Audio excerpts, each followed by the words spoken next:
This is our 19th year coming to Edisto. We come once or twice a year.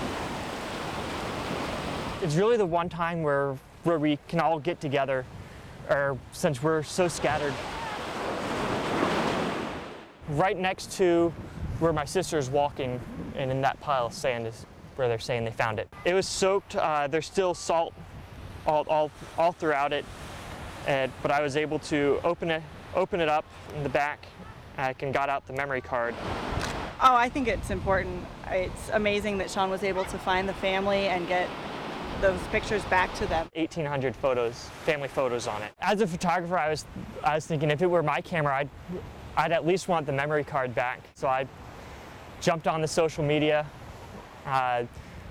put a post, and before long I started getting in comments back. When I realized that they had sent me a Facebook message, there had been already 25,000 shares, and then this morning there were 47.7. Those are memories that they only captured probably on that one camera, and for them to be able to have them for the rest of their kids' lives is incredible. I was looking into this world that I wasn't invited into, but I knew that if they didn't get this back, all those memories they wouldn't have anymore. Okay, now we're mixing herbicides. This is rodeo. We're all set. That is our chemical. Today we're starting the first phase of a 3-year effort to improve the water quality and habitat of this 120-acre impoundment.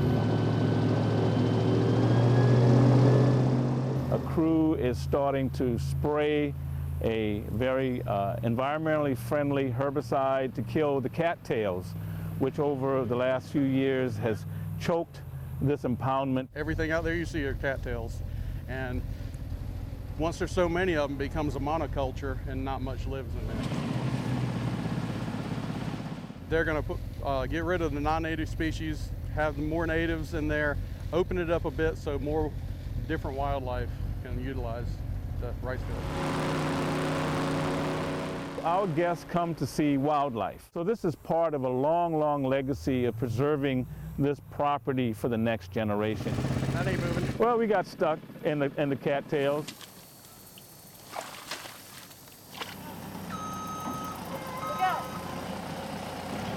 It can be trying at times, and the airboat's hot and it's loud, you get dirty. It's a job, but it'll be worth it in the end.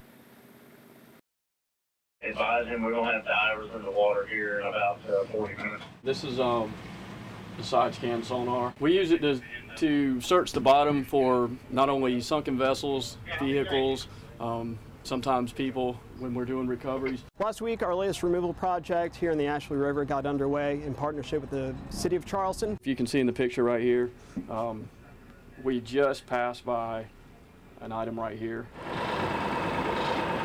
We're removing approximately 9 or 10 vessels from the area that are posing a threat to the habitat and the wetlands that we cherish so much here in the Low Country. The contractor that the City of Charleston has selected has tied off a submerged vessel approximately 37 feet in length. They've removed as much of the mud that's accumulated in the hull as possible to lighten the load. They'll be bringing it up above the water level, letting most of the water drain out before loading it onto a barge. So they do present a hazard to the recreational boater who may not have the equipment necessary to identify a submerged vessel that could impede their navigation. We want to work to make sure that this doesn't continue to be a problem, so we'll be working with our partners to explore some of the drivers that may be causing this persistence of abandoned vessels in our area.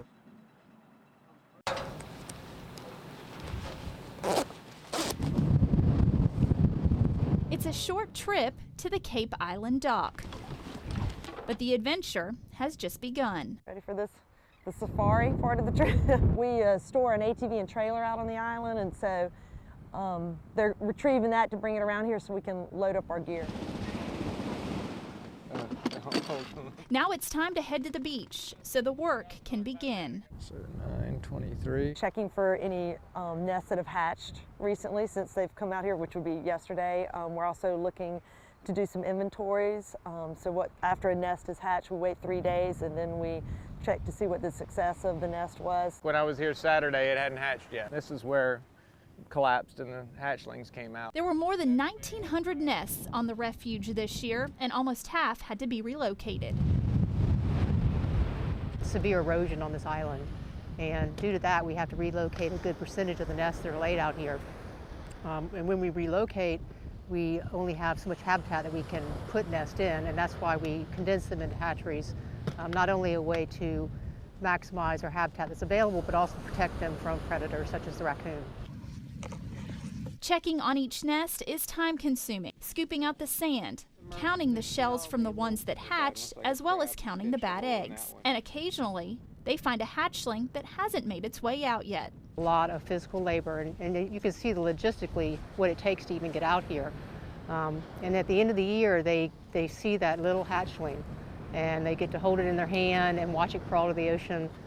It's very, just really satisfying. And that one little hatchling making its way into the ocean is all they need to see.